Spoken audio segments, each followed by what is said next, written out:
You're looking into the world of paddle boards, but you don't know where to start or what to buy or what style do you want. Are you looking at going inflatable, hard shell, or let's be honest, you don't know which one to go with. And that is why you're here. So today we're going to dive into inflatables, hard shells, pros, cons to both setups, and what's going to work for you and your budget. Now, when I bought both these boards, I made sure they're the same size and the same price range. This is a $700 board regular price, and this is a $700 board regular price. 10'6" versus 10 foot, 35 inches versus 34 inches. So there's a slight difference between them, but they're the most similar paddle boards I could find to do a direct comparison both on land and on the water. Now let's start off with the inflatable, the all-in-one package that fits in a backpack. Now this all-in-one package, everything is inside, so you can backpack it into those remote areas, remote lakes, or do you just have a small SUV or car to fit it in? This way, easy to haul, easy to store, and it's completely out of the way. Now, when I say all-in-one package, I truly mean all in one pack. So in the bag, we got your fin. We have a 3-piece paddle. So there's 1 piece, 2 piece, 3 piece. You have your dual stage pump. So on each stroke, you have inflation or deflation for that pump with your gauge on top for pressure. This inflatable is 14 psi max, so I usually run about 12 psi. You got your leash, your hose, and a BoardWorks goodie bag. Here you have a repair kit, instruction manual, and just some odds and ends for paperwork. Then we got the paddleboard itself strapped in.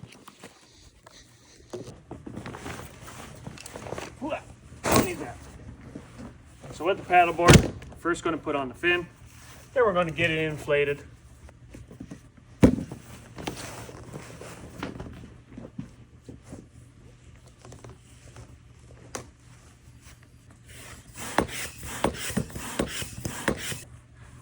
There we go. 2.5 minutes. It's inflated, ready for the water. Put our plug in. Slide our paddle together. And we're ready to hit the water. Now I'm going to be honest, it inflates in 2.5 minutes, but it's a little bit of a workout. That's one disadvantage. Now there is electric pumps you can buy for your car. Hooks into your 12-volt socket, inflates it right up to the pressure you need. Links down in the description of the pump I recommend.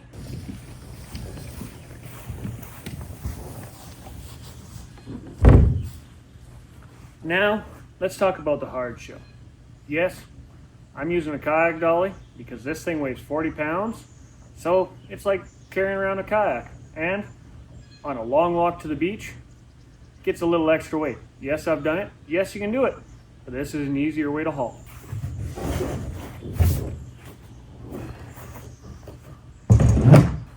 Hard shell paddleboards.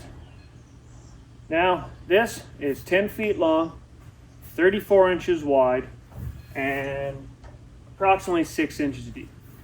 So to start off with, you need somewhere to be able to store this.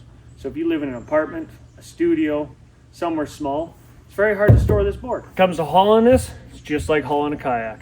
You either got to have a roof rack or a truck box to be able to accommodate this. So if you haul a 5th wheel or have a small car without a roof rack, that could be a problem. There is a lot of great features about having a hard shell. Number one, it's like a kayak. So you can mount and attach, screw things in, do whatever you want to the surface of this.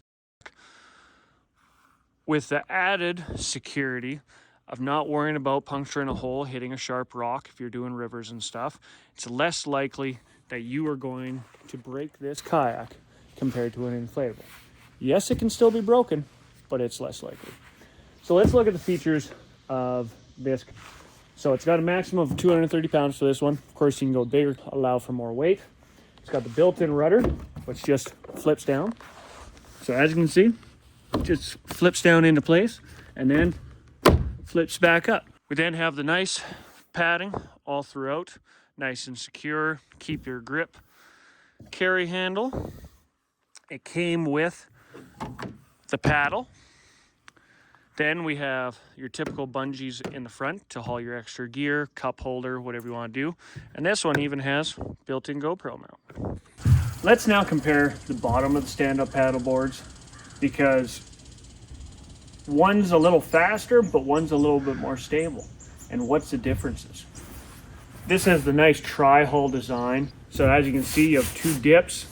This cuts water nice, but adds for more stability on each side, but just how it sits in the water. And then when you come to the back, it gets a little bit deeper, so you can track a little truer. For when you're in shallow water or a little bit of rapids or something on the river, this goes down very low, so it's only about an inch tall. But then when you're on flatter water, you need better steering. You click it up into place, but at least when you're coming into shore and you actually hit it, it just pops down out of the way. Now the inflatable paddleboard, as you can see, is just one big smooth surface. Has a little bit of ripples to it. Has your big fin to track nice and calm water, or you can remove the fin if you don't want it in.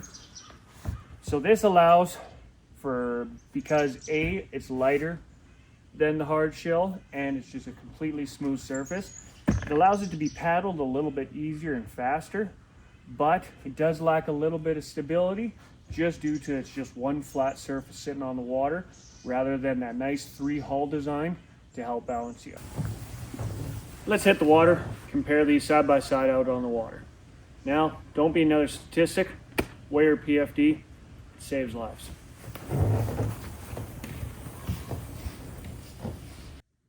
Now we've spent almost the last month on these paddle boards and we're both blown away on how much fun they are, but the differences between them. So of course my wife really enjoys the stability of the hardboard. That board, when you're on chop or even flat water, you do have a lot more stability due to the weight and the style of the hull. So she's really been enjoying that hardboard. Myself, I personally enjoy the inflatable. Me and my daughter ride along the inflatable. We have been in 30-kilometer-hour winds to perfectly calm water, bad waves, no waves, and it just suits my lifestyle better, so that's the board of my choice. They both have their pros and cons. Stability, hardboard. Packability, I would go soft shell. So those are all things you have to weigh the pros and cons to when choosing the right board.